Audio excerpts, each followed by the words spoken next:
Di ang magkuhan sir. Full out biya tayo. Anong sir sa ta sir. Mao ni ang situation no. Sa to YouTube Vegetal si Prosenyo Kirol, 70 anyos, taga barangay Sawang Calero, ang injured ang iyang tuhod, ang iyang kamot, no? Dunot na sa galing siguro ni bangga na siya sa gutter. Tayo no, gutter kay bangga. Kay ni overtake ni siya sa wrong lane. Kaya instead of left, kamo overtake dito sa right portion. Onya naglagka gani magtiayon nga si Marilyn Gonzaga og iyang bana paingon dito sa kidali ang may kwan facing sa flyover sa Mambaling.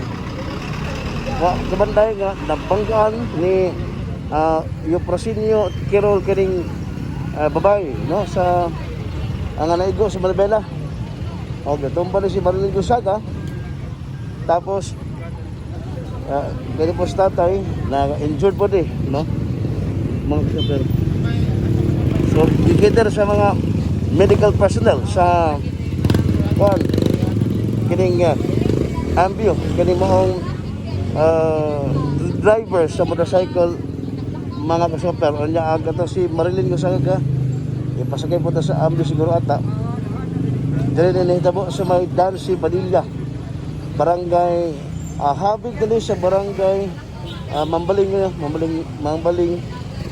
ning ato Dagbayan sa Sugbo.